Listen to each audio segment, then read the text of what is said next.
que corra video. Ya, para ganar tiempo y tampoco abusar de su tiempo.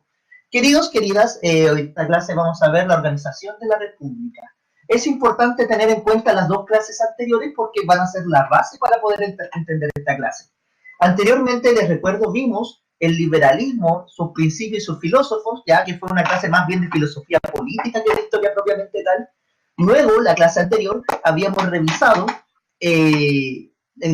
también una repasada al liberalismo, adicionalmente también los principios republicanos, ya más acercándose a lo que va a ser Chile. Y en esta clase ya vamos a hablar propiamente de historia, ¿ya? Lo que es la organización de la República Chilena, que con eso ya entramos en tierra derecha a historia de Chile, como tal, ¿ya? Bien, bienvenido Vladimir, bienvenido Justin, bienvenidos a la clase del día de hoy. Vamos a ingresar, ustedes se van a encontrar con esta bonita presentación en su plataforma, ustedes le pinchan al botón ingresar y se ingresa. Vamos a partir primero con una introducción a la independencia de Chile, ¿ya? Dado que es súper necesario para no quedar en el aire con lo que viene después, ¿ya? Recordar algunas cositas.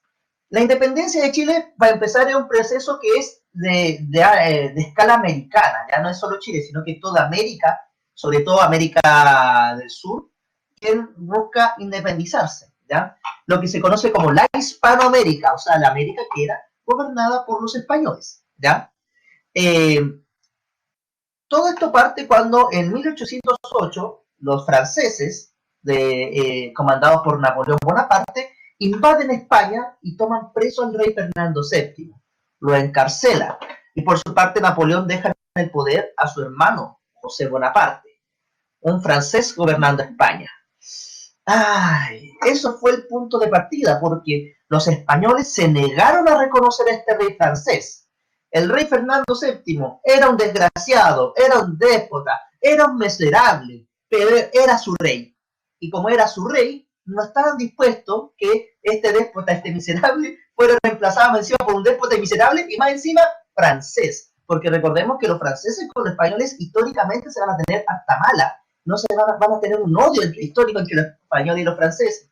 Lo mismo ingleses y franceses. Europa es un mar de intrigas. Por lo tanto, ¿qué hace el territorio español en su totalidad? Desde España misma hasta América, organiza juntas de gobierno. O sea, los vecinos de un cabildo, los vecinos de una localidad, de una ciudad, por ejemplo, se juntaban y se ponían de acuerdo para administrar el territorio solos, sin tener que depender de lo que diga el rey, para ignorar al rey que había ahora. Este cabildo, esta primera junta de gobierno en Chile, se va a realizar un 18 de septiembre de 1810, 2 años después de que el rey cayera preso. Recordemos, no había internet, no había Instagram, no había Google, por lo tanto nadie le mandó un WhatsApp a esos pobres ciudadanos chilenos, bueno, todavía no sé, no, a esos pobres criollos, nadie les mandó un WhatsApp para avisarle que el rey cayó preso. Por lo tanto, las noticias a América llegaban con años de retraso. Dato curioso, en la colonia, ponle tú que el rey se te moría en 1715 y en 1718 recién en América lo estaban llorando. O sea, con bastante retraso llegaban las noticias acá. Bueno, entonces cuando Chile se enteraron de esta noticia, 2 años después, vamos a tener de que también surgió la inquietud de ¿qué hacemos ahora que nuestro rey está preso? Por lo tanto, se genera una primera junta de gobierno y se busca mantener la lealtad al rey encarcelado. O sea, ¿qué buscaban las juntas de gobierno? Cuidarle el poder al rey, gobernar mientras el rey estuviera preso, y cuando saliera libre o hubiera otro rey español, devolverle el poder. Sí, claro. ¿Queda claro hasta este punto, estimados estudiantes y estudiantas? Por favor, ahí recuerden que tienen su caja de chat para poder hacer sus preguntas. Por favor, escriban, tecleen. Si es que les queda alguna duda, por favor, si no queda alguna duda, también avisen para continuar el cuento.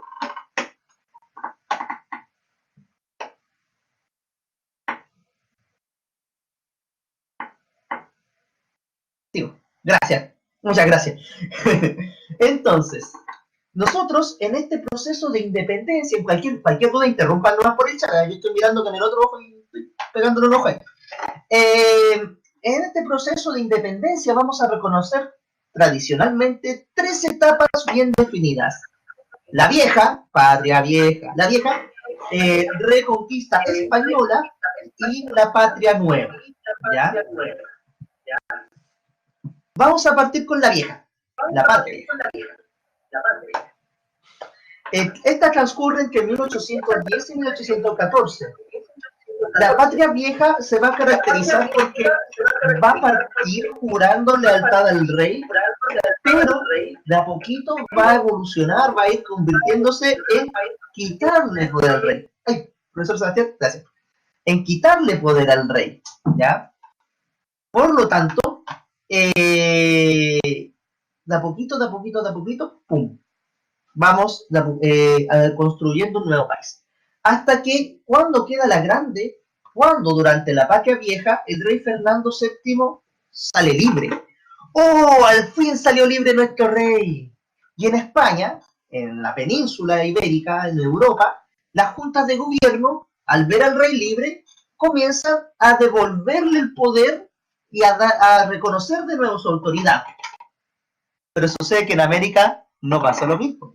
Sucede que en América este gusto por el poder comenzó a quedarse en el aire, por lo tanto prefirieron seguir independientes.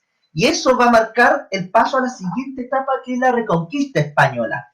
El rey Fernando VII, al ver que se le sublevaron sus súbditos en América, envía todo su poder militar para reconquistar esos territorios, para recuperar el poder por la mala. Por lo tanto, por aquí en Chilito, ¿qué sucede? Después de algunas batallas triunfantes, empezamos a perder, le echan la culpa a José Miguel Carrera de estos fracasos, por lo tanto pierde el estatus político que había ganado durante la Patria Vieja, cosa que el ejército chileno termina arrancando, desbandado. Algunos se ocultan en el sur, otros terminan arrancando para Argentina, se disuelve el ejército chileno. Esto va a durar hasta 1817, entre 1814 y el 17, los españoles vuelven a gobernar, ganan, se instalan, y la colonia vuelve y aquí no ha pasado nada, seguimos en la colonia.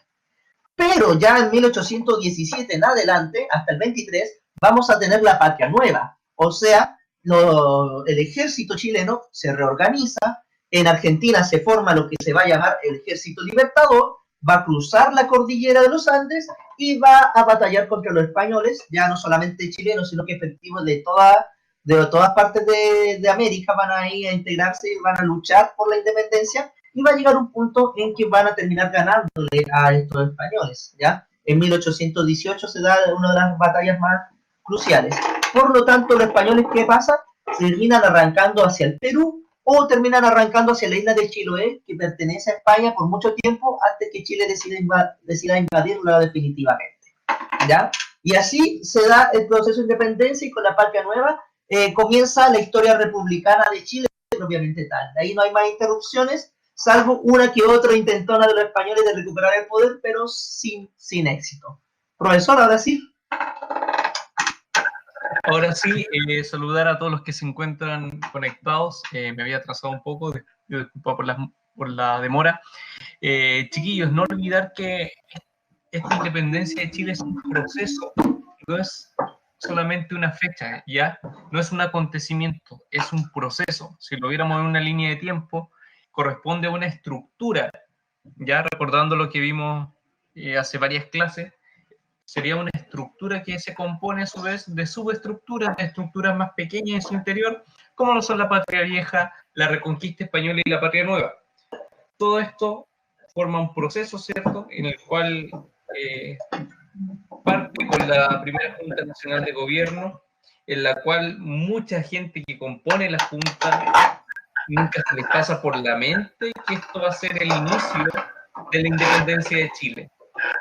Ellos iban ahí porque eran ciudadanos, ¿cierto?, de Santiago, de la clase alta, muchos de ellos representantes del gobierno español, y iban un poco emulando lo que había ocurrido en la ciudad española de Cádiz, ¿ya? En España, cuando el rey cae preso, se dan juntas también de gobierno para proteger el territorio, para proteger lo que era propio del rey. Y como el rey estaba preso y no podía gobernar, ellos deciden administrar y formar una junta de gobierno mientras el rey está preso, ¿ya? Acá en Chile se hace lo mismo. Es como el rey está preso y no puede mandar, no puede gobernar, nosotros vamos a gobernar en nombre del rey. Nosotros vamos a crear un ejército para defender el territorio porque es el territorio del rey y no le hacemos caso a este hermano del emperador Napoleón, ¿cierto? Que lo pusieron Pepe como rey, Botella. sino que nosotros, Pepe Botella y José Bonaparte, nosotros nos hacemos cargo de administrar Chile en nombre del rey. ¿Cuándo vienen los problemas? Cuando el rey sale libre, ¿cierto? Y quiere de vuelta el poder sobre el territorio chileno. Y ahí los criollos, ¿cierto? Que no habían tenido la oportunidad nunca de gobernar, les quedó gustando el poder, les quedó gustando mandar ellos, administrar ellos el territorio chileno, y le dicen al rey, no, nosotros somos chilenos, somos un país independiente, nos mandamos solos, no le hacemos caso a él. Y ahí viene la reconquista, que es volver a conquistar este territorio que estaba bajo el dominio español. De ahí el nombre, reconquista, volver a conquistar. Y finalmente la patria nueva es cuando ya les ganamos sucesivas batallas a los españoles y los españoles se mandan a cambiar. Se van del territorio que llamábamos Chile, se van unos hacia el Perú y otros se van hacia la isla de Chiloé, ¿ya? Y ahí se refugian, y ahí quedan mandando en el territorio chilote. Y va a ser recién en 1826 cuando Chile incorpora Chiloé porque vencemos a los españoles que estaban viviendo ahí. 1826, imagínense, 1826, y ya el 18 éramos un país, todavía teníamos a los chilotes bajo el dominio español. Por lo tanto, como bien decía, esto es un proceso de independencia, ¿ya? No piensen que el 18 de septiembre de 1810 firmamos un documento, ¿cierto?, en la primera junta y nos volvimos independientes de inmediato. No. El 18 de septiembre de 1810 se inicia una serie de acontecimientos que dan paso cada vez más grande y cada vez más claro hacia la independencia, hacia la conformación de un Estado nuevo separado del Estado español. E incluso cuando en 1818 firmamos el acta de independencia el 12 de febrero, los españoles no lo reconocen de inmediato. Va a ser cuando los españoles, cuando sacamos los españoles de Chiloé, que después el gobierno español dice, ya, reconozco a Chile como un país independiente. Reconozco básicamente que ellos se mandan solos y ya me derrotaron, ¿ya? Pero es todo un proceso, ¿ya? ¿Avanzamos, Samuel? Sí, sí. Ya. La patria nueva se termina en 1826 cuando O'Higgins renuncia como director supremo, ¿ya? Renuncia ante una gran polémica, ya sea acusado tanto por hechos polémicos como asesinatos políticos, se le atribuye el asesinato de Manuel Rodríguez, un notable caudillo de la independencia, y también sus decisiones respecto a lo que militares le cuestan bastante caro, sobre todo la decisión de libertar el Perú, ¿ya? O'Higgins veía en el Perú un punto de peligro, porque los españoles, ¿para dónde arrancan? Para Perú.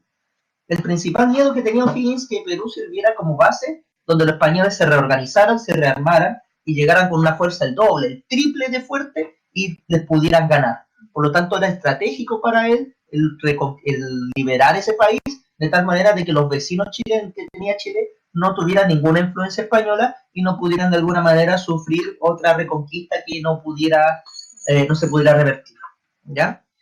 Entonces, renunciando O'Higgins, él se va hacia el Perú, se exilia, bueno, ayudó a liberar ese país, por lo tanto lo quieren harto en esa época, así que ahí comienza el camino a la construcción de la nueva nación y también comienzan los problemas.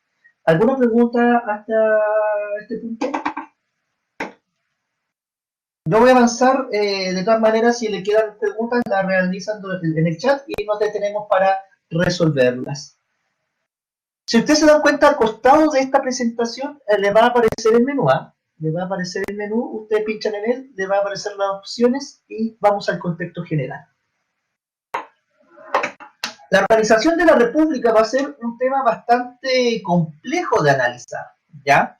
En el texto que señala de que va a ser analizado de distinta manera por la historiografía nacional. Aclarar que cuando hablamos de historiografía, hablamos de las personas que escriben historia, aquellas personas que investigan, que buscan en fuentes, que reconstruyen el pasado. Por lo tanto, la historiografía es todo aquello que escriben los historiadores.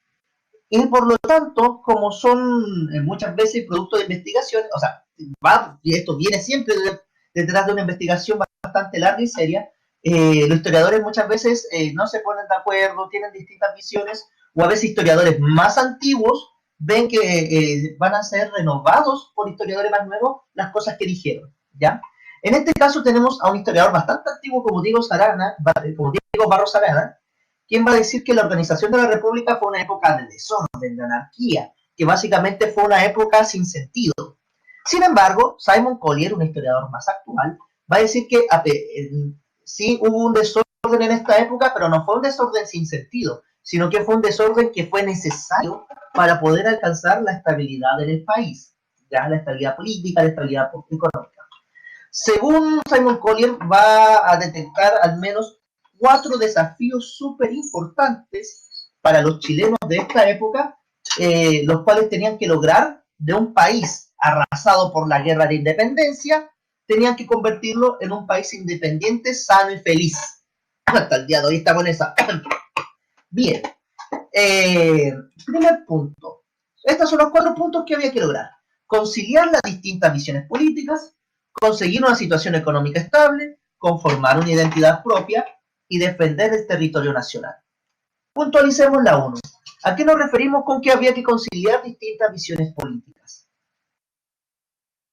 Uno de los desafíos más importantes era poner de acuerdo a todas las visiones que había dentro del país.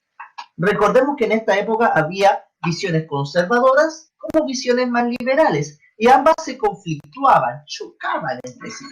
Por lo tanto, uno de los esfuerzos que había que hacer era lograr llegar a un consenso, a un acuerdo sobre cómo debía gobernarse el país, sobre cuál iba a ser su organización. Por lo tanto, ese esfuerzo va a ser una cosa de que no va a ser solamente a través del diálogo, sino que conciliar distintas visiones políticas también va a conllevar guerras. O sea, nos vamos a matar entre nosotros en el intento de ponernos de acuerdo. ¿Profesor?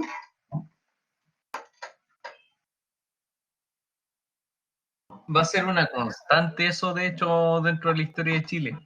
Consideremos que todos están de acuerdo en expulsar a los españoles del territorio, invirtieron, ¿cierto? Porque una guerra igual involucra muchos recursos económicos.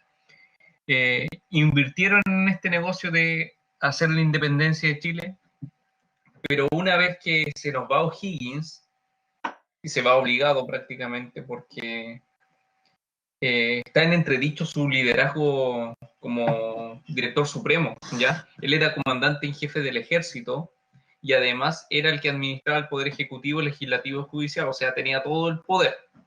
De ahí que algunos autores lo traten de dictador, ¿ya? Porque consolidaba todo el poder. Pero ya una vez que se nos va O'Higgins, hay que sentarnos entre chilenos e intentar conciliar las distintas visiones que había de sociedad sobre cómo se organiza el país, sobre si Santiago iba a tener todo el poder o iba a ser la provincia de Concepción o la provincia de Coquimbo, ¿cierto? La que tenían también el poder.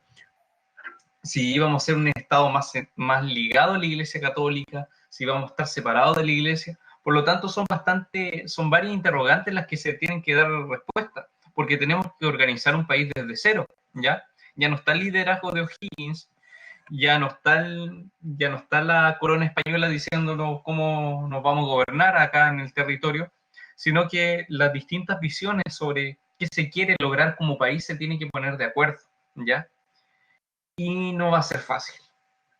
Y no vamos a salir de ese problema fácilmente, sino que se intenta dialogar, no se avanzan los diálogos, se imponen ciertas visiones de sociedad sobre otras, y eso inevitablemente va a dar origen a la primera guerra civil, la guerra civil de 1833. Imagínense, comienza el periodo de independencia en 1818 con la primera junta. O sea, perdón, 1810 con la primera junta. En 1818 ya somos un país independiente, ya se firma el acta de independencia en 1818 y 1833 ya una década más tarde, una década y un par de años más tarde, ya no estábamos peleando entre chilenos con armas, matándonos, por sobre cómo se iba a gobernar el país, sobre si Santiago o las provincias tenían mayor poder, si sobre los liberales o los conservadores iban a mandar.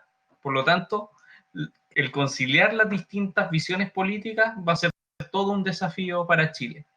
Y no solamente en un principio, en el siglo XIX, sino que hasta el día de hoy. Ponernos de acuerdo entre chilenos, si bien es un ejercicio democrático que hay que llevar a cabo, no siempre ha resultado bien en la historia de Chile. Y ejemplo de eso tenemos ya el primero, 1833, la primera guerra civil entre conservadores y liberales, ¿ya? Entre un ejército conservador que se crea para quitarle el poder a los liberales, y donde finalmente los conservadores se terminan imponiendo bajo el poder de Diego Portales, el que va a dar el sustento económico para este ejército que se levanta contra el verdadero ejército de Chile, ¿ya? Por lo tanto, el conciliar las visiones políticas es un desafío que está presente en los inicios de la organización de la República y que va a estar presente hasta el día de hoy. ¿Cómo nos ponemos de acuerdo entre gente que habita acá en Chile, pero que piensa de forma distinta? ¿Avanzamos al segundo punto, Samuel? Sí. Hasta el momento, alguna pregunta, el chat está abierto, consultas, dudas, vayamos más despacio, más rápido, nos avisan. Cualquier duda, consulta, pregunten en el chat. Ya, vamos al, bueno, ya, ahí. Bueno, a mí lo está escribiendo ahí. Se escucha eco, mira, se escucha eco. Pregunta. Ya. Bien. Vamos a... Sí, ya está resuelto. Segunda cosa que había que lograr después de la independencia, segundo desafío que nos convoca, era conseguir una situación económica estable, ¿ya? Partamos de la base de que Chile va a ser un país que va a salir de una guerra. Salir de una guerra supone mucha muerte de gente que trabajaba, por lo tanto la fuerza laboral disminuye, y eso se ve reflejado en la economía, la destrucción de campos de cultivo, la destrucción de faenas productivas, las cuales tienen que de cero volver a reconstruirse, por lo tanto la capacidad productiva de Chile se ve disminuida. Adicionalmente también participar en una guerra frente a un imperio que tú dependías de él, no va a ser algo que tú puedas usar tus propios recursos, porque no los tienes. Por lo tanto, Chile acude a préstamos, en especial un préstamo bastante importante con Inglaterra, a la cual se le pide dinero para poder armar el primer ejército nacional. Y también se le vuelve a pedir dinero para poder liberar el Perú. Otra cosa que a O'Higgins también le empezó pedir plata para liberar un país que no era Chile. Por lo tanto, vamos a tener de que Chile económicamente estaba endeudado y también una profunda crisis dado la guerra. ¿Qué va a suceder? Va a suceder de que Chile va a tener que de alguna manera salir de esta crisis. Una de sus primeras reacciones fue potenciar el puerto de Valparaíso, y lo hizo aprovechando de que Chile geográficamente tiene a Valparaíso una posición estratégica privilegiada. ¿Cuál es ese privilegio? Si nosotros miramos en cualquier mapa, ¿tienen un mapa mental en su cabeza? ¿No? Vamos a ver si podemos hacer la magia. Pim, pim, pim. Imágenes, pim, pim, pim. Aquí tengo uno.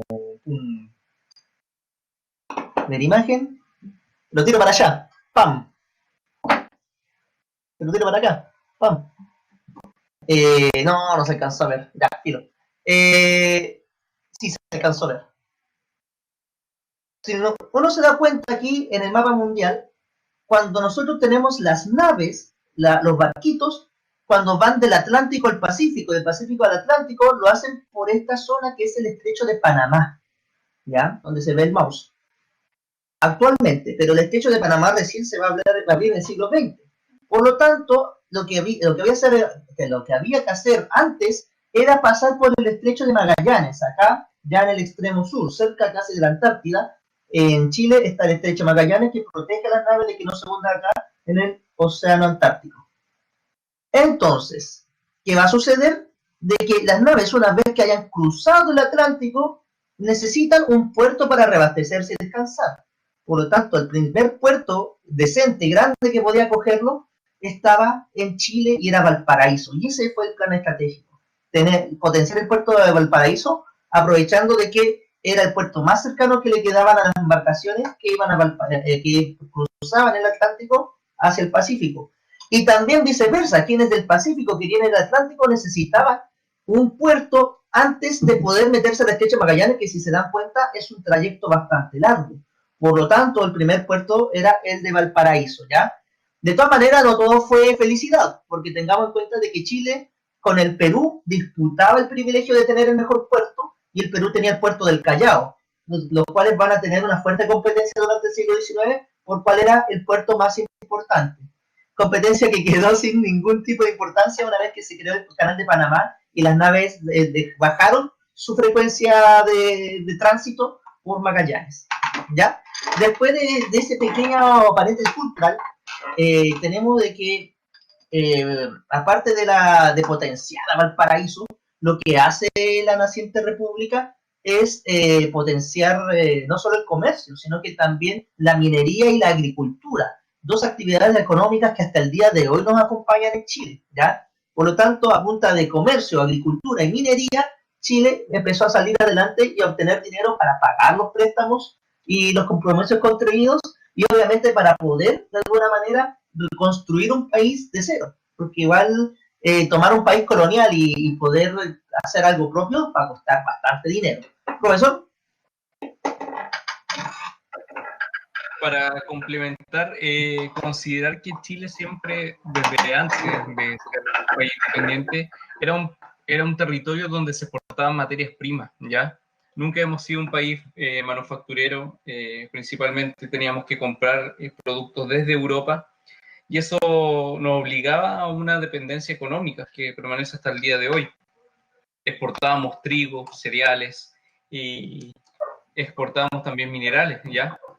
Salitre en un principio durante el siglo XIX, cobre en la actualidad, oro, plata, hierro. Por lo tanto, la situación económica de Chile era de bastante dependencia de Europa, también dependencia económica también más adelante de Estados Unidos.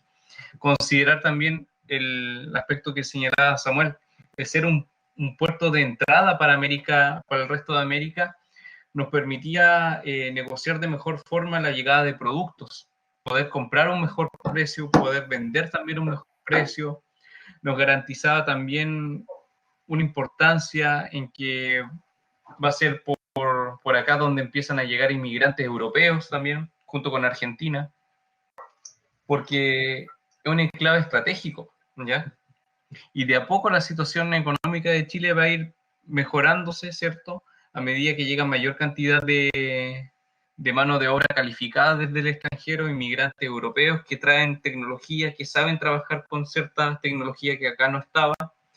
Y de a poco el siglo XIX se va a ir conformando en Chile en una potencia, ¿ya? Una potencia no manufacturera, sino de exportación de materias primas, ¿ya? Garantizada principalmente por las características que tiene Chile, ser un país tan grande, tan largo, tan grande, que tiene distintos climas, que tiene una costa muy, muy larga, permiten exportar de mejor forma distintos productos, ¿ya? Principalmente en el siglo XIX, grano y mineral, ¿ya? No tiene que pensar que se podía exportar carne o frutas, porque en esa época no existía la tecnología de refrigeración, por lo tanto era imposible exportar frutas, ¿ya? Pero sí se podía exportar trigo, harina, cebada, hacia mercados tan importantes como el norteamericano. Estados Unidos también, a mediados del siglo XIX, va a experimentar la llamada fiebre del oro, donde se comienza a descubrir en California y en las inmediaciones de California bastantes yacimientos de oro. Por lo tanto, comienza a llegar mucha gente para ese sector y comienza a demandar mayor cantidad de trigo, donde Chile también va a jugar un rol importante exportando este trigo. Y también como puerto, Valparaíso, puerto de conexión entre San Francisco, ¿cierto? Está en la costa occidental o costa oeste de Estados Unidos y Europa, porque como había señalado el profesor Samuel, al no existir el canal de Panamá o el estrecho de Panamá, era imposible pasar la mercancía de un lado del continente americano a Europa. Las vías férreas se van a demorar también en llegar desde un extremo al otro de Estados Unidos. Por lo tanto, la primera alternativa fue llevar el oro en barco, ¿ya? Y ahí va a jugar Chile un papel clave como puerto de interconexión entre Estados Unidos y Europa, el puerto de Valparaíso. Continuamos con el tercer punto, una identidad propia. Y acá viene algo bastante peculiar. Antes éramos una colonia chiquitita, ¿cierto?, de España. No teníamos muchos rasgos propios, ¿cierto?, salvo la mezcla cultural que se da entre la religión católica y los pueblos indígenas. Pero más allá de eso, básicamente la música, el arte, todo era español, ¿ya? Pero al formarnos como país independiente hay que romper los lazos que se tenían con España. Hay que generar un quiebre, incluso de mentalidad, con España. Ya no podemos escuchar la misma música que ellos, no podemos leer los mismos libros, no podemos ver las mismas obras de teatro, por ejemplo, o las pinturas, ¿ya? Porque todo eso hace referencia a la cultura española, al rey español, a la corona española. Por lo tanto, hay que generar un quiebre. Somos algo nuevo, somos Chile, no somos España, ¿ya? Samuel, ¿puedes complementar tú, por favor? Por supuesto. Bueno, como decía el profesor Sebastián, se hacía tremendamente necesario hacer un quiebre con lo que significaba la nueva identidad chilena y separarlo de España.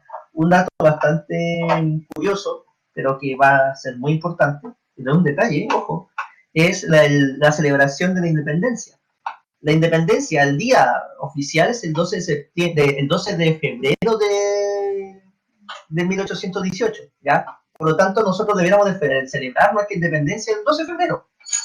Sin embargo, el 12 de febrero también coincide con la fecha de la celebración de la fundación de Santiago, que lo cual para la colonia va a ser una fiesta muy española, o sea, es el triunfo de los españoles por sobre los indígenas.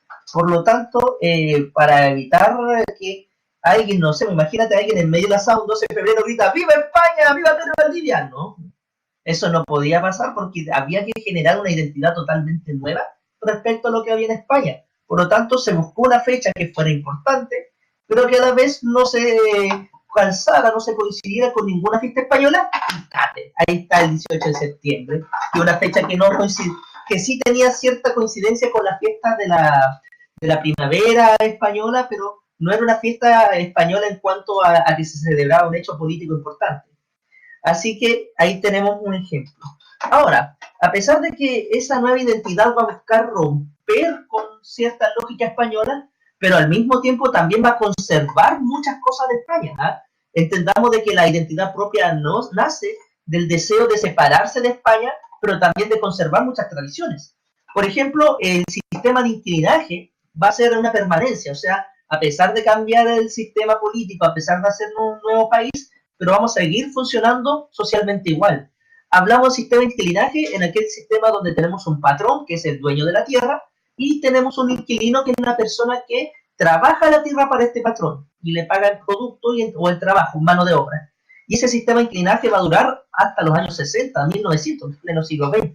Hasta el día de hoy incluso todavía hay cierta forma de inquilinaje, pero no la forma brutal que veíamos en la colonia, donde el patrón abusaba de manera tremenda de su inquilino.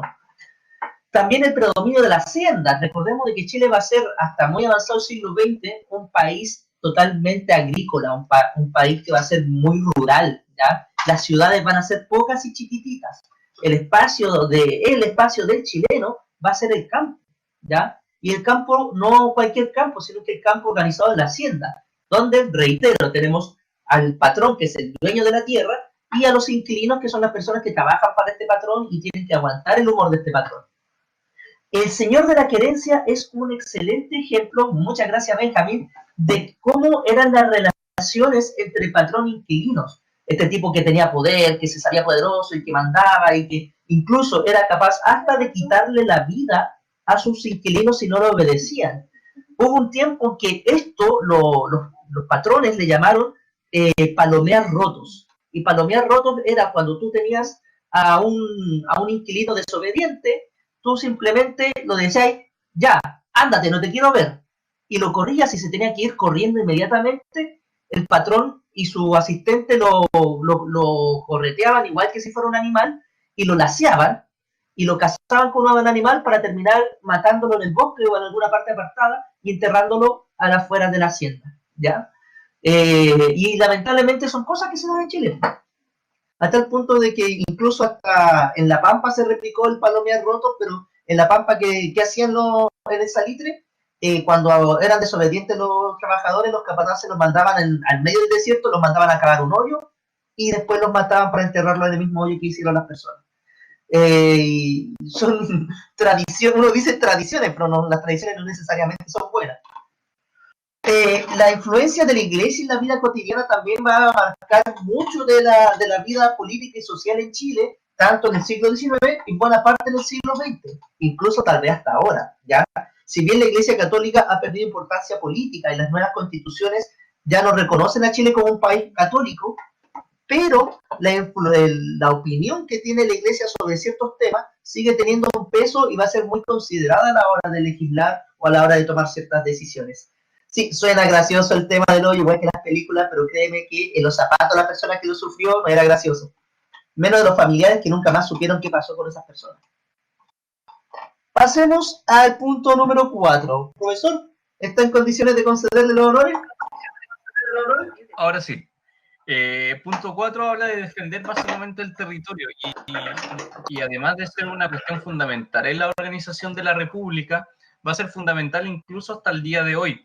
Todo Estado tiene como componente fundamental el territorio, y el territorio es el lugar físico donde habita la gente y donde el Estado tiene el poder y manifiesta el poder, ¿ya?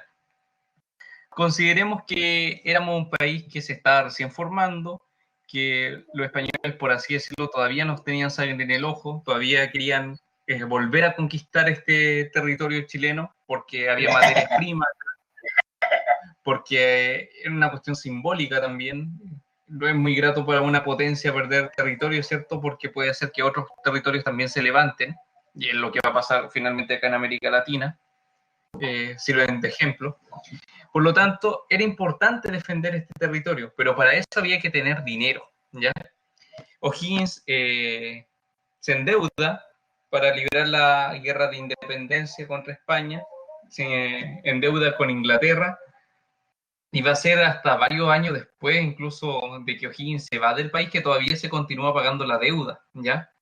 Porque imaginen, es una guerra de independencia, hay que comprar armas, hay que pagarle a la gente, hay que traer armas porque acá no se fundían ni se creaban armas, había que traer armas de Europa, de Estados Unidos, por lo tanto había que contratar barcos, había que traer gente preparada que nos diera instrucción militar, había que desplazar las tropas, había que pagar pertrechos, ¿cierto? Por lo tanto, era toda una empresa la de independizar el territorio. Y ya una vez que tenemos la independencia de Chile, hay que mantener un ejército. Tiene que formarse un ejército permanente para defender en caso de que los españoles decidan atacar nuevamente o en el caso de que otra potencia europea también quiera atacar acá. Porque, por ejemplo, en Argentina, país vecino, los ingleses atacaron en varias oportunidades para quedarse con el territorio argentino. En Uruguay, los portugueses y los ingleses hicieron lo mismo. Por lo tanto, acá Chile también tenía esa amenaza constante de que una potencia europea, española u otra, viniese a quitar el territorio. Y también hay que agregar los países vecinos, ¿ya? Porque en un principio todos estábamos como hermanos americanos, por así decirlo, librando una guerra contra la independencia, contra el invasor extranjero, pero una vez que se logra la independencia van a empezar los conflictos territoriales con los vecinos, porque cada país buscaba asegurar un territorio más amplio para instalar ahí sus empresas, para instalar ahí las faenas de extracción de materias primas, ¿ya? Tienen que considerar que las guerras de independencia las dan las clases altas, las clases empresariales. No piensen acá que en la guerra de independencia era el bajo pueblo el que tenía la idea de independizarse, no, era la clase alta, la que veía que estar bajo el dominio español no era tan bueno para los negocios. Por lo tanto, deciden invertir dinero en apoyar la causa y crear una guerra de independencia, porque piensan ellos que siendo un país libre, ellos van a poder mandar y controlar el país y de esa forma hacer de mejor forma, valga la redundancia, sus negocios. Por lo tanto, va a ser la clase alta, las élites latinoamericanas, las que después se van a disputar estos terrenos y van a tener a los soldados peleando por terrenos que eran del país vecino, como va a ocurrir con Chile, Argentina, Uruguay. Todos los países latinoamericanos tuvieron conflictos con sus vecinos por territorio. Por lo tanto, era importantísimo defender el territorio chileno. ¿Ya? ¿Algo que complementar, Samuel? Más que nada, de redondear la idea de que Chile necesitaba resolver las problemáticas con su frontera en esta época. Eco. Gracias. Vamos a tener que, durante esta época, va a ser necesario no solamente asegurar que Chile pudiera aguantar sus fronteras externas, sino que también asegurar la frontera interna. Un problema, comillas, problema, que era problema para la gente de esa época, que había heredado de la época española, era el problema que había con los mapuches. O sea, significaba de que Chile había una parte que no la gobernaba porque los mapuches estaban gobernando. Por lo tanto, para los chilenos era intolerable no tener el control total sobre su territorio. Y eso también podía significar de que fuera un lugar donde podía ingresar, por ejemplo, una Argentina enemiga y poder invadir, o incluso podía significar de que los mismos mapuches hacían de ese lugar un lugar que no era gobernado por el Estado, por lo tanto era una tierra sin ley. Por lo tanto, el concepto que tenía el chileno de la época, que se consideraba ser civilizado, consideraba al mapuche un bárbaro, o sea, un ser incivilizado. Y para la mentalidad del hombre del siglo XIX, los incivilizados, los bárbaros, tenían que ser exterminados, ¿ya? Si no podían ser educados, debían ser eliminados. Por lo tanto, comienza a tomar violentamente la Araucanía bajo un nombre súper bonito, pacificación de la Araucanía, que era básicamente matar, violar y saquear los lugares donde vivían los mapuches para poder instalar ahí el Estado, ¿ya? Así que la defensa del territorio nacional también significó hechos de bastante violencia. Sí, es bastante triste porque lo más entretenido es que expulsan a los mapuches, pero no ponen a vivir chilenos ahí, sino que mandan a llamar a seres más civilizados que el chileno. O sea, ese nivel de discriminación. Por lo tanto, como el chileno era muy roto picante, mandaron a llamar franceses, italianos, alemanes, y por eso es muy común ver, ingleses incluso, ver sobre todo en el sur de Chile muchas familias de ascendencia alemana, dado de que fueron uno de los que más atendieron el llamado para ocupar las tierras que antiguamente eran de los mapuches. Continuemos a la siguiente sección. Hay que hacer el nexo entre la economía estable y el territorio, ¿ya? En el sentido de que defender el territorio te permite tener una economía estable. En el caso de los mapuches, y bajo la mirada chilena del siglo XIX, no era conveniente desde un punto de vista económico tener una población mapuche que tiene otra relación con la tierra. Ellos consideran a la tierra como la Pachamama, como la madre tierra. Por lo tanto, para un mapuche, aunque tenga un bosque, el mapuche no va a talar el bosque. Por lo tanto, al Estado chileno no le convenía eso porque no estaba ganando dinero. No va a talar el bosque para vender la madera y cultivar ahí. Pero el Estado chileno, como necesitaba dinero, va a decir, perfecto, saco los mapuches y traigo gente que sí va a talar el bosque y sí va a cultivar ahí. ¿Y a quiénes trajeron? A europeos. Y de esa forma, claro, era una solución para esa época, pero esa solución va a traer problemas hasta el día de hoy, como el problema mapuche. Porque ¿quién es el responsable del Estado? Por el inmigrante europeo, si bien él no pide venir acá, sino que el Estado chileno le ofrece, y hoy en día es dueño de esas tierras, es por culpa del Estado chileno que hizo un mal manejo. ¿Ya? No era culpa de los mapuches, era culpa del Estado que no incluyó al mapuche, sino que lo vio como algo externo que había que eliminar, que había que erradicar, y de esa forma lo hizo, mediante una comillas pacificación. Fue básicamente llevar al ejército chileno y a punta de pistolas y cañones sacar al mapuche y trasladarlo a la cordillera, donde básicamente se morían de hambre los mapuches. Y eso explica por qué son tan pobres hasta el día de hoy, por qué fallece tanta población indígena en el siglo XIX y en el siglo XX, y por qué los inmigrantes, los colonos, crecen tanto económicamente, porque les dieron las mejores tierras, las tierras cultivables. En cambio, los mapuches fueron desplazados hacia sectores precordilleranos donde las siembras se queman, por ejemplo, con la helada, donde la tierra no es tan fértil como la tierra que antes utilizaban los mapuches. Y eso, creado en el siglo XIX, esta pacificación de la Araucanía, como ya les decía, trae conflictos hasta el día de hoy, año 2020. Todavía tenemos conflictos con los mapuches. ¿Por qué? Porque nuestro Estado tomó malas decisiones, que en su época eran decisiones válidas, ¿ya? Bajo una mirada del hombre del siglo XIX, pero hoy en la práctica no son miradas válidas, porque son miradas excluyentes. El Estado chileno se impone frente a los mapuches y los desplaza del territorio, y trae gente europea a vivir ahí y sacar provecho económico. ¿Por qué consideran que había que defender el territorio? Para conseguir una situación económicamente estable. Pero eso a la larga nos trae problemas económicos y de defensa del territorio hasta el día de hoy. ¿Avanzamos, Samuel? Sí. Vamos a ver. Que se me ha perdido el mouse. ¿Dónde tengo el mouse? Ahí lo vi. Ahí lo vi. Miradas políticas. Ya, con esto finalizamos lo que es la parte material de revisar lo que es la guía. Durante esta época van a haber diferentes miradas de cómo debe organizarse el país, y esas miradas al final se van a concretar en ensayos constitucionales, o sea, en cuerpos legales que van a convertirse en las primeras constituciones de Chile. Pero como no alcanzaron a tener un largo tiempo de funcionamiento, quedaron con el nombre de ensayos constitucionales. Fue un intento de tener una constitución, ¿ya? Todavía no vamos a tener una constitución estable en ese entonces, ¿ya? Partamos, me gusta aquí partir al revés, porque para entender un poco de la política de la época. Las facciones políticas sería lo que va, el antecedente a lo que hoy en día vamos a conocer como partidos políticos. Son grupos de personas que se reúnen por afinidad política, o sea, tienen las mismas ideas y la misma expectativa sobre la política.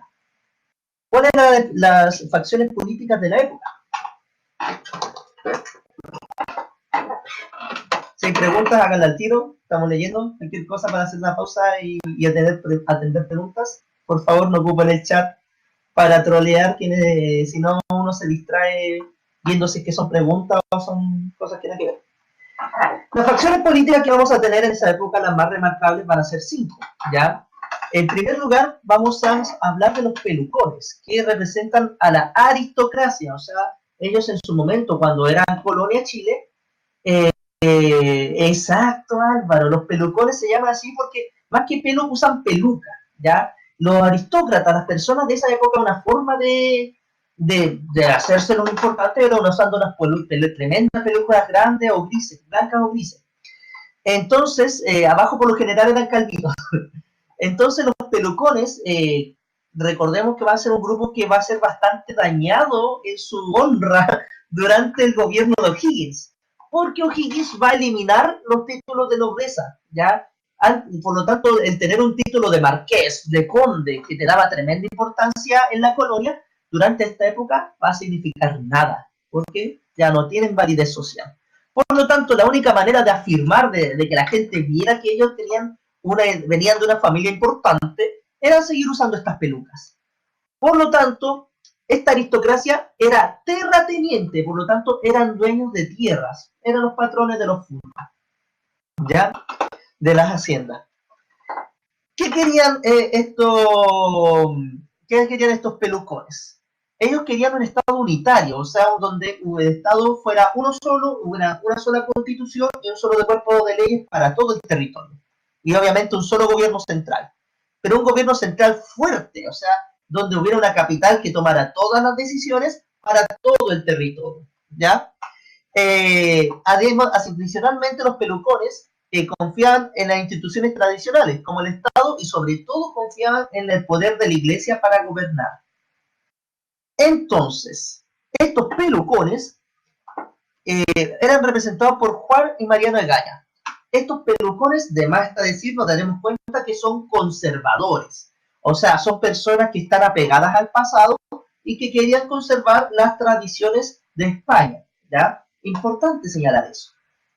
Adicionalmente vamos a tener a los o'higginistas, que, corto y preciso, que querían la vuelta de O'Higgins al poder, después que vimos en el 23. Al igual que los pelucones, van a defender la idea de un estado de gobierno autoritario y centralizado. Si bien la O'Higgins no va a ser una figura muy querida para los pelucones, porque les quitó sus títulos nobiliarios, pero los pelucones y los o'higginistas querían lo mismo. Querían un estado centralizado y autoritario y fuerte, ¿ya? Tenían los mismos objetivos. Un tercer jugador dentro de esta dinámica van a ser los estanqueros. Los estanqueros, a diferencia de los pelucones, no van a ser de la aristocracia, van a ser burgueses, o sea, comerciantes. Estos estanqueros van a también querer un gobierno fuerte que termine con la inestabilidad política y económica, van a querer un gobierno más autoritario, en la misma onda que los o'higginistas. Se va a destacar especialmente aquí la figura de Diego Portales, personaje polémico en la política de la época. Por lo tanto, nos daremos cuenta que los pelucones, los o'higginistas, los estanqueros podríamos considerarlos dentro del grupo de los más conservadores de los grupos políticos de la época. Por el otro lado tenemos los pipiolos y los federalistas. Los pipiolos eran profesionales jóvenes, abogados, médicos, profesores, cuando eran importantes. Estos comerciantes e intelectuales no van a ser aristócratas, ya van a ser también más bien burgueses, ¿ya? Ellos van a tener poder económico, pero no tanta influencia social como los pelucones, pero se la van a ganar, se la van a ganar. Estos profesionales jóvenes van a buscar defender ideas como la libertad de pensamiento y la libertad de culto. Por lo tanto, quieren que la iglesia esté más separadita del poder, ¿ya? Por lo tanto, nos damos cuenta que los pipiolos eran liberales, eran ya del lado liberal de la fuerza dentro de Chile. Ellos querían los pipiolos querían que se reconociera la igualdad entre las provincias. O sea, de que no hubiera un Estado centralizado, sino que un Estado que pudiera distribuir el poder entre los diferentes divisiones del territorio chileno, ¿ya? O sea, era un poquito más federal. Y también querían que el poder legislativo tuviera más poder, o sea, querían poner un sistema parlamentario, ya que eso lo vimos la clase anterior entre las definiciones. Por último, los federalistas querían derechamente instalar un Estado federal, como Estados Unidos, como Argentina, donde cada una de las provincias chilenas tuvieran sus propias leyes, su propio gobierno, y solamente un gobierno central los uniera, ¿ya? Así que los federalistas van a ser liderados durante José Miguel Infante y también van a estar más del lado liberal de la fuerza. Me pillaste. Vamos a pasar entonces a continuación ahora a lo que es los ensayos constitucionales. Dejo a mi colega ahí que es experta en leyes.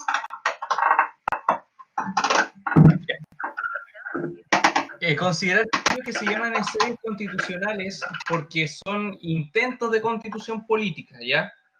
Si bien cada uno de ellos, por ejemplo, los que escribieron la Constitución de 1823 estaban esperanzados de que su Constitución sí iba a funcionar y que iba a durar mucho tiempo, en la práctica no duró tanto tiempo. Por eso se le llama un ensayo, porque al igual que, no sé, un ensayo de baile, es algo previo a algo más definitivo, ¿ya?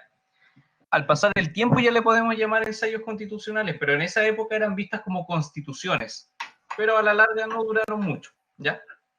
Tenemos la primera constitución de 1823, intentó promover la implantación de una ciudadanía ejemplar a través de una serie de normas que pretendían regir la vida cotidiana de las personas, establecía el voto censitario y la religión católica como obligatoria. Vamos a explicarlo a continuación. Imagínense tener como un libro de clase gigante, ¿ya? Donde vamos a hacer anotaciones positivas y negativas, pero no de un curso, sino de toda la gente que vivía en nuestro país. Eso buscaba hacer la Constitución de 1823. Se le considera una constitución moralista, una constitución que busca medir las buenas y malas acciones de los ciudadanos. ¿Por qué va a ser eliminada? Por dos aspectos fundamentales. Una, que es impracticable, ¿ya? Imagínense tener un registro gigante de cada acción buena o mala que hagan los ciudadanos de un país en esa época. Todo se hacía con máquinas de escribir y involucraba una cantidad enorme de recursos, y además porque se metía en la vida privada de las personas, ¿ya? Por ejemplo, tenía sanciones para la gente que era infiel, para la gente que no iba a la misa, ¿cierto? Por lo tanto, se metía con cuestiones muy privadas de las personas. Fue dejada de lado al poco tiempo, no duró más de 3 años. Después tenemos las leyes federales de 1826, influenciada por el modelo estadounidense, que es un modelo federalista, pretendía aplicar autonomía política de las provincias, provincias de Coquimbo, por ejemplo, provincia de Concepción, con sus asambleas propias, ¿ya? Propia asamblea legislativa, o sea, tener un poder legislativo dentro de cada provincia para hacer sus propias leyes, ¿ya? Igual complejo en esa época, ¿ya? Otorgaba atribuciones legislativas y administrativas de organización local a las provincias. O sea, aparte de tener un gobierno nacional, íbamos a tener un gobierno estatal, por así decirlo, un gobierno provincial, ¿ya? Y este gobierno provincial iba a tener un poder legislativo que iba a hacer leyes provinciales, muy parecido a Estados Unidos. Estados Unidos, cada estado tiene congresos propios que elaboran leyes, ¿cierto? Tiene policías propias, aparte de la Policía Nacional, que es el FBI, tiene policías propias que cada una funciona con distintas leyes. Eso funciona bien cuando un estado es lo suficientemente grande para que cada provincia se mantenga, sea autónoma económicamente. ¿A qué me refiero? A que, por ejemplo, si tenemos una provincia que exporta oro, por ejemplo, va a tener mucho dinero. Pero si hay otra provincia que exporta trigo y hay un año que la cosecha de trigo va mal, no va a tener tanto dinero. Y eso podría generar un gran problema para nuestro país. En cambio, y por eso se es impracticable, porque estamos hablando de 1826, época donde ir de una provincia a otra no te demoraba 6 horas como hoy en día, te demorabas días, ¿ya? Las comunicaciones eran bastante lentas, ¿ya? Por lo tanto, era un sistema bastante impracticable en esa época.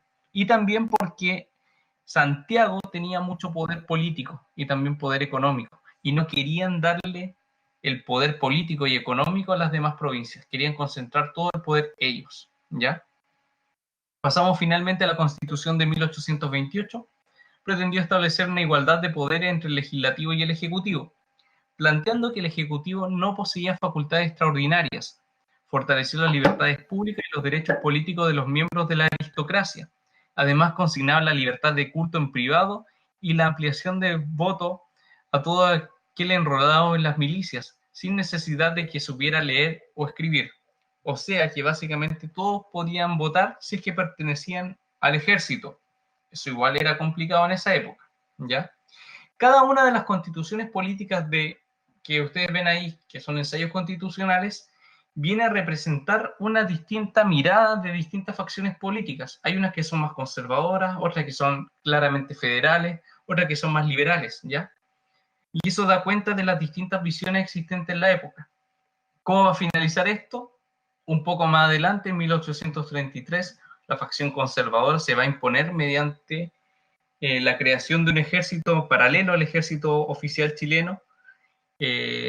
Portales va a financiar una guerra contra el ejército chileno y contra el presidente, y va a quedar la grande. Una guerra civil en 1833 va a finalizar, 1831, perdón, va a finalizar con la imposición de una constitución política de carácter conservador que va a regir desde 1833 hasta 1925, ¿ya? Es la constitución política que más tiempo ha durado en nuestro país y da cuenta de una imposición de una facción política por sobre el resto.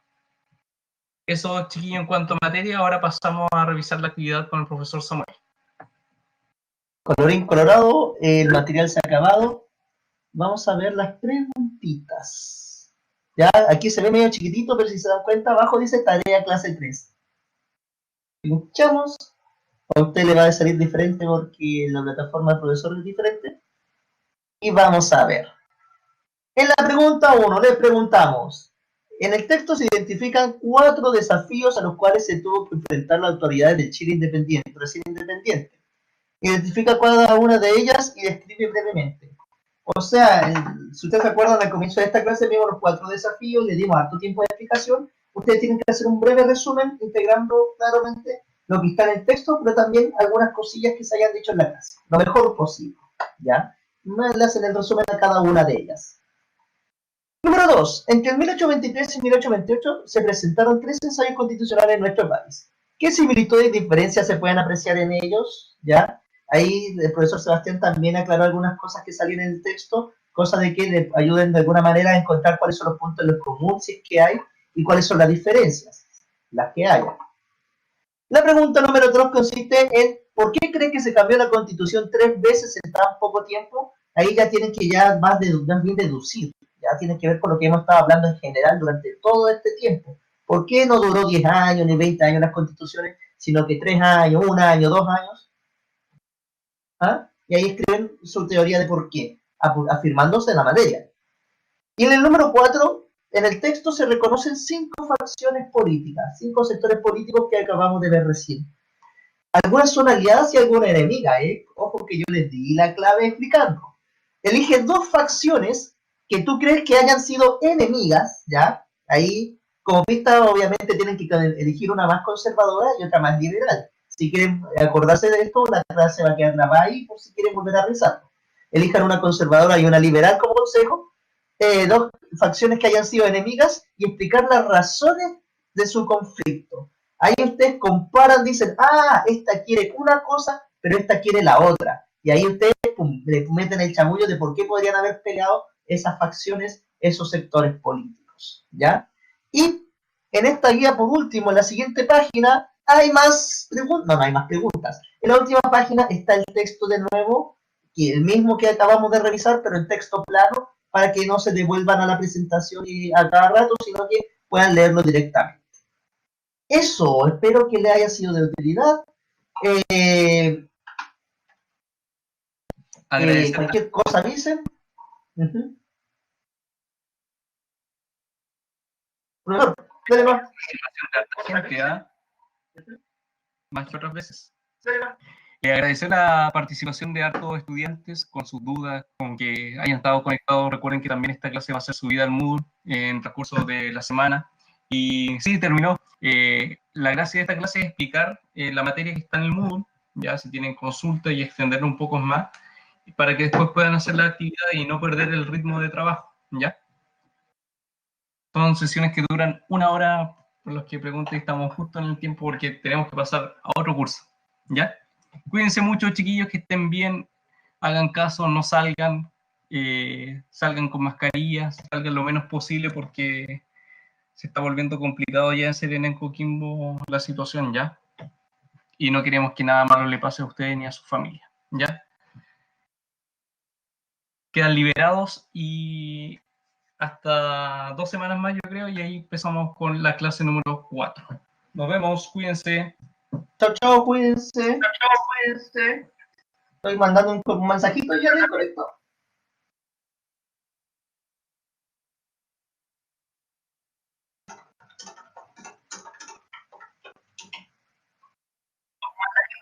Ya, ahora sí. Chao, chao. Bye, bye.